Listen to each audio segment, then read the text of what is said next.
Hi, I'm Shelley Netzer-Edgerton, and this is Green Rose Edge. Not doing much, I'm just sitting around. I start work later today, so I just thought I'd make a video, see what's going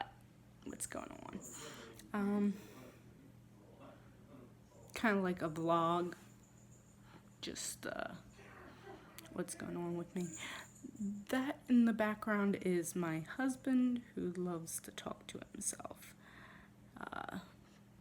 He's watching something on the computer as usual. Usually a YouTube video of a episode of something, or he keeps watching the same scene from a Home Alone or something. He does that all the time. But I married him. He's weird and kind of childish a lot of times, but he's very, very handsome, so I love him to death. He's sweet and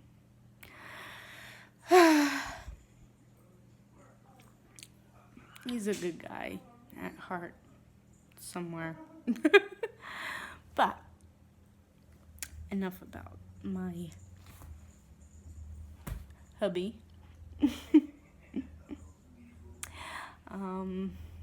I've been watching these episodes of Ancient Aliens, and I mean, the theory's good enough for that, but we know, I would agree with them, that there had to be something that started all this. They see something and then that's where they get the ideas from. Centaurs were first added into Greek mythology right after they started seeing people riding on the backs of horses. Prior to that point, there was actually a usually behind the horse on chariots in that area, and then they see people riding on the backs of the horses, and they think, and they just glimpse at it, they think it's a human with a horse body. So that is at least the theory of where centaurs came from. The stories of the gods were based on ideas for explaining natural phenomenon. Different cultures made up different beliefs based on what they saw around them. There may have been some things that were, but and I do believe aliens exist. I just don't think they interacted with us as much as Ancient Aliens seems to think. I also am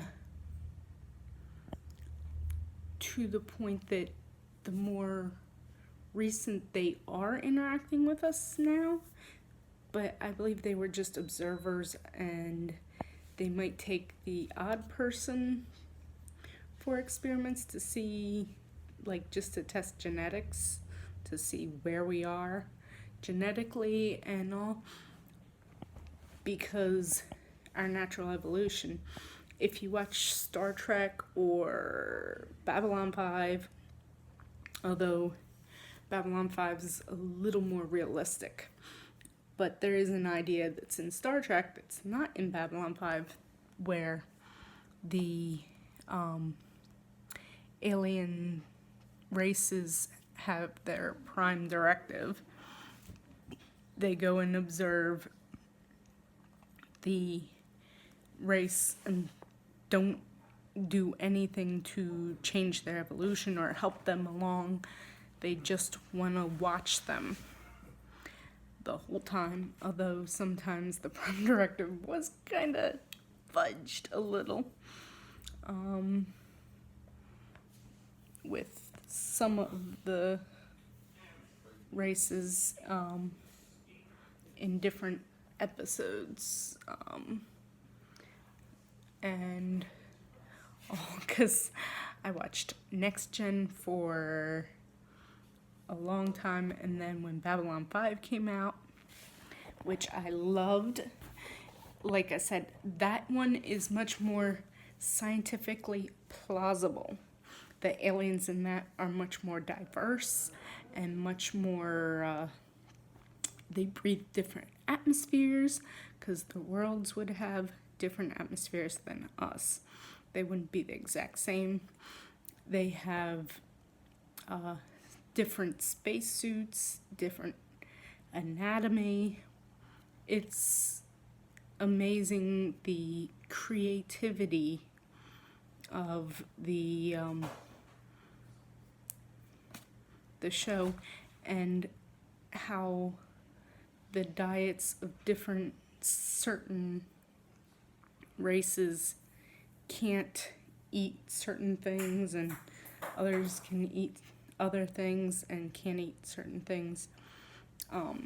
There's actually points where there's foods they're poisonous to one race and okay for another, and they have to prepare the same thing differently for one race as another to be able to eat it. There's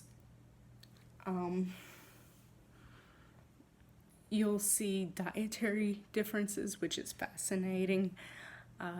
It's more like an actual scientific view, and it's more realistic. That's the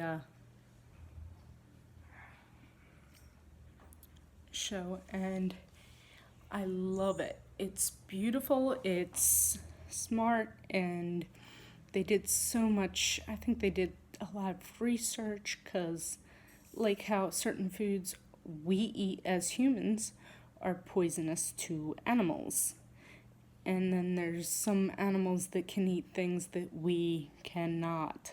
Certain berries and certain other things are poisonous to humans, but not to certain animals.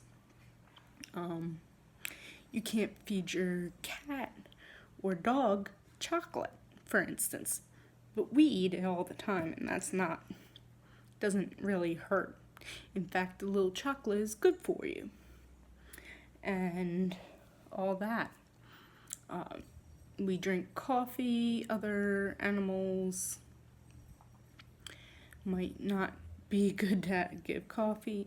It's shows that even within our own planet, there's different things, because we evolve differently to eat and drink and live differently based on our little area.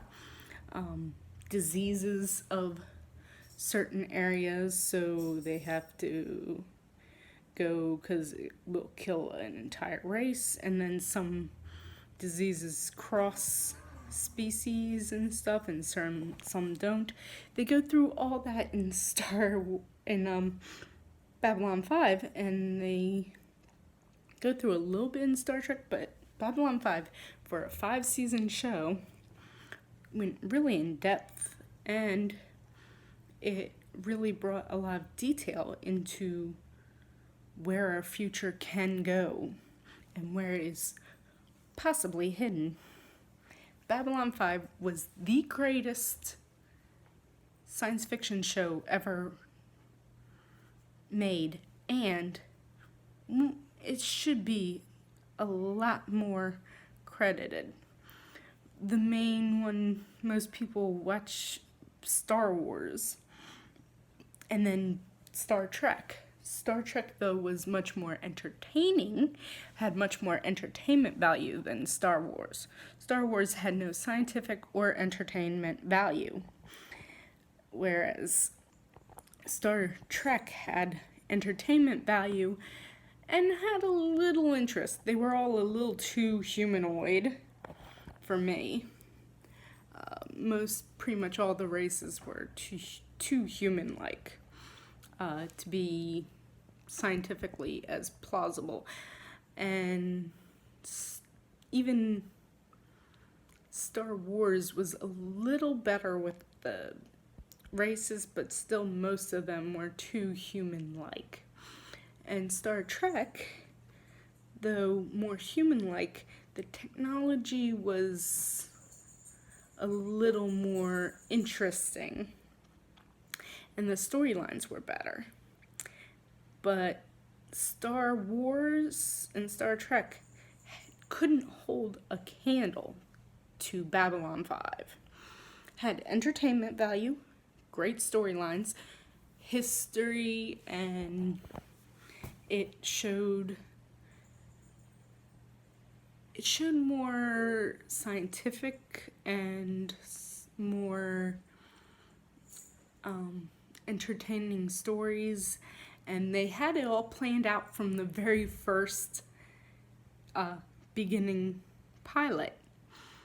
They had the whole story thought out. 5 seasons was planned, though the fourth season kind of tried to stuff the 5th season into it when they originally made it, because they were thinking they might not get the funding for the 5th season, and then they did get the 5th season later and just finished it off. I believe that the first 2 or 3 seasons was actually for a different show, different channel, and then the 3rd or 4th, and the 4th were, and then the 5th were TNT, I believe.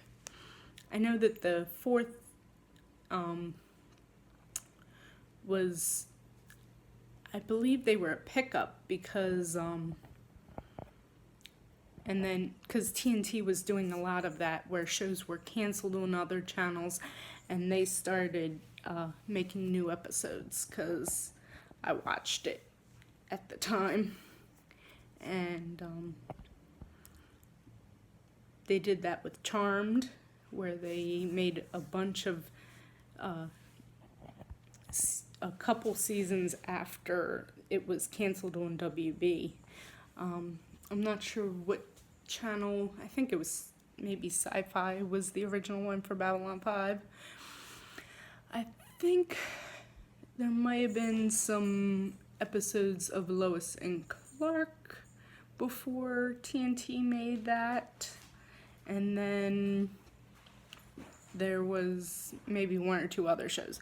But I watched a lot of TNT at that time because I liked those shows. Although Charmed, I more liked the WB original, and once they killed off Prue, I wasn't as interested. I didn't like the new girl. I didn't like a lot of things about it. But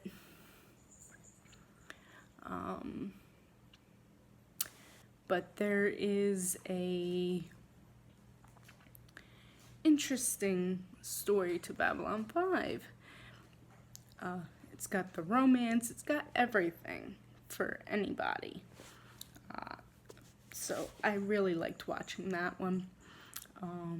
It's interesting to see the different cultures, and there was one episode where they go through the religions of each culture on each major planet of this show.